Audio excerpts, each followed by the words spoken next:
ধনু লগ্ন। ধনু লগ্নের জাতক জাতিকার দৈহিক বৈশিষ্ট্য হল এই যে তারা শ্যামবর্ণযুক্ত হলেও কান্তিমান ও সুপুরুষ। এদের স্বাস্থ্য ভালো হয় এবং প্রচুর মেদবহুল দেহ। অনেক সময় বয়সকালে পেটে চর্বি জমে যায়।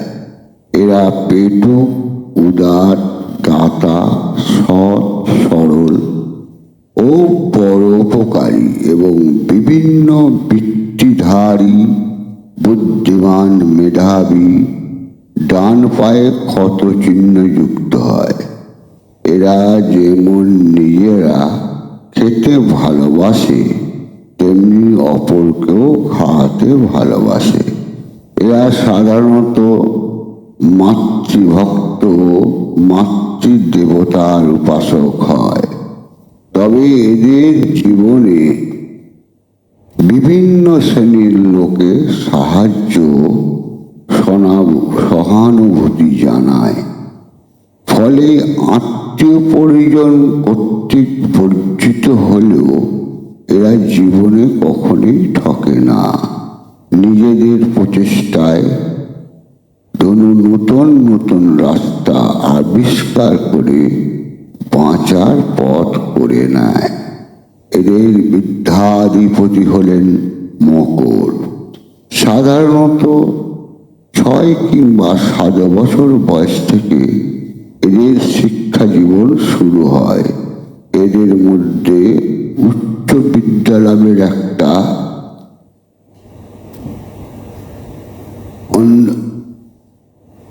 আন্তরিক আকর্ষণ ও প্রবৃত্তি বরাবরই থাকে।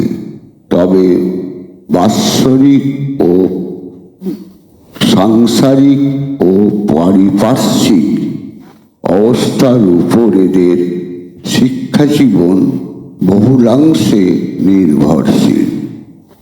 উচ্চ শিক্ষা লাভের বাসনা মনে থাকা সত্ত্বেও আর্থিক অভাব ও সাংসারিক ঝামেলা এদের সে পথ থেকে বঞ্চিত করে।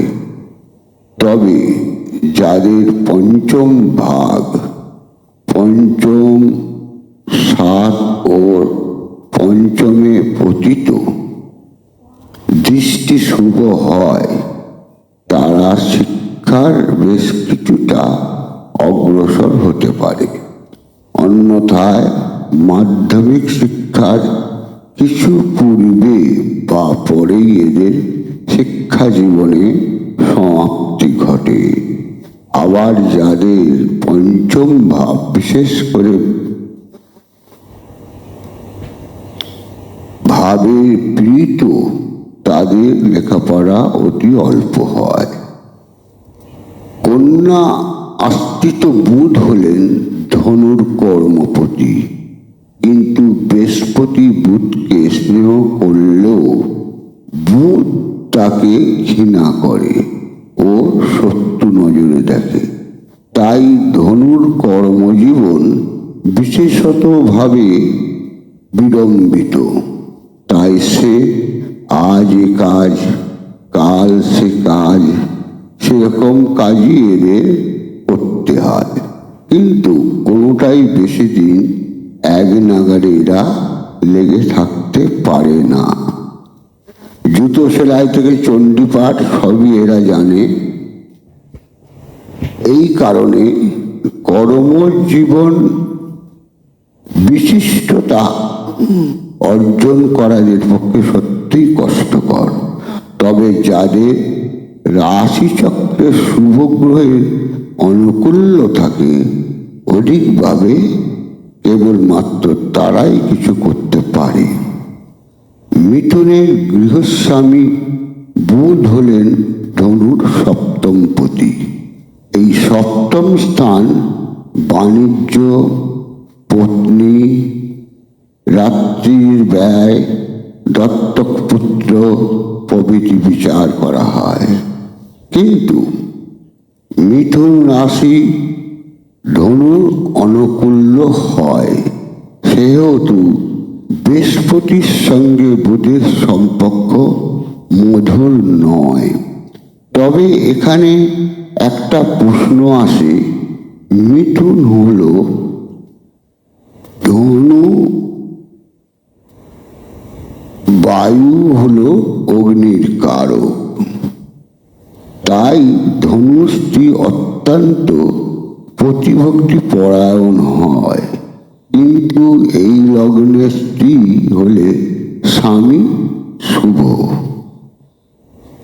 স্বামী হলে পত্নীরা বিশেষভাবে ব্যাধি পীড়িততে কষ্ট পায় ও স্বাস্থ্য খারাপ হয়। তবে ধনুলগ্নের ক্ষমতায় এক্ষেত্রে জয়ী হয়। সাধারণত 26 বছর থেকে 30 বছরের মধ্যে এদের বিয়ে হয়। এই লগ্নের জাতক জাতিকাদের সন্তান ভাব মধ্যম, এদের কন্যার সংখ্যা বেশি হয় এবং পুত্র কম হয়। তবে প্রথম পুত্রই হোক আর কন্যাই হোক, সে তৃতীয় হয় এবং পিতামাতার পরিচালক হয়। ধনু রাশির জাতক জাতিকারা সন্তান বৎসল হয়, তাই এরা সন্তানের উন্নতির জন্য সর্বদাই যত্নবান ও সজাগ থাকে। তাছাড়া উপযুক্ত শাসন এবং গাইড করতে এরা কখনোই ভুলে যায় না। ধনুর দ্বিতীয় স্থান হল মকর রাশি। এই রাশির অধিপতি শনি ও বৃহস্পতি পরস্পর নিরপেক্ষ গ্রহ, কাউকে শত্রু নজরে দেখে না। এই দ্বিতীয় স্থান, একাদশ স্থান, নবম স্থান এবং দ্বাদশ স্থানে স্থিত গ্রহ, এই সকল ঘরে পতিত দৃষ্টি এবং উক্ত গ্রহ সমূহের অভিজাতীয় ফলাফলের উপর নির্ভর করে এদের অর্থভাগ্য বিচার করতে হয়। তবে মোটামুটিভাবে এইটুকু বলা যায়, প্রথম মধ্যম জীবনে এদের যথেষ্ট সংগ্রাম, দুঃখ, কষ্ট সহ্য করতে হয়। কিন্তু পরবর্তী জীবনে এরা ভাগ্যলক্ষ্মীর সুনজরে পতিত হয়ে জীবনে উন্নতির পথ খুঁজে পায়। ধনুর ভাগ্যস্থান হল সিংহ রাশি এবং তার অধিপতি হলেন রবি। রবি ও বৃহস্পতি পরস্পরের সম্পর্ক মধুরময়, তাই এরা অলস্য পরিত্যাগ করে কর্মে ব্রতী হলে কর্মের মাধ্যমে ভাগ্যকে ভালো করে এবং সেই ভাগ্য তাদের সুখের দ্বার খুলে দেয়। এছাড়া সরকারি রাজানুগ্রহ লাভ করে, কোনো নিম্ন জাতীয় লোকের নিকট থেকে অধিক সাহায্য লাভ করে। একাদশপতি তুলার স্বামী শুক্র হল ধনুর আয়ের স্থান। শুক্র বৃহস্পতির শত্রু, তাই বলছি ধনুর লোকেরা জীবনে বহু বিচিত্র কর্ম করে এবং কোনো কাজেই বেশি দিন লেগে থাকতে পারে না। কর্মের পরিশ্রম হলো আয়। এছাড়া একাদশ ঘর থেকে লাভ পাওনা প্রভৃতি বিচার করা হয়। তাই এই লগ্নের জাতক জাতিকাদের অর্থ উপার্জন, পাওনা আদায় ইত্যাদি বড় কষ্ট করে পরিশ্রম করে করতে হয়।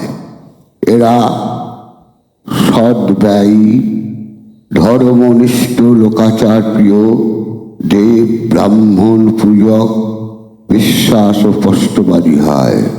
অমিত ব্যয় মোটেই পছন্দ করে না, কিন্তু পয়সা হাতে এলে মোটেই রাখতে পারে না। খরচা করার জন্য ব্যাকুল হয়ে ওঠে। নিজস্ব গৃহাদিতে কিছু ব্যয় হয়। এই লগ্নের জাতক জাতিকাদের শনি অষ্টমপতি অনুকূল্য হলে দীর্ঘ 81 বৎসর এবং তদূর্ধ্ব বাঁচতে পারে। এদের শুভ গ্রহ প্রতিকার হল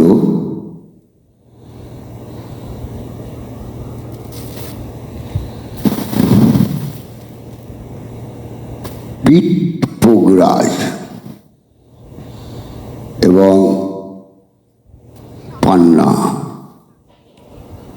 যদি অসুবিধে থাকে তাহলে বামনহাটির 2টো মূল এবং বিদ্যাধারক 2খানা সুতোয় বেঁধে কোমরে ধারণ করবেন এবং 10 দিন অন্তর অন্তর পাল্টাবেন। এটি আপনার ভালো উপকার দেবে।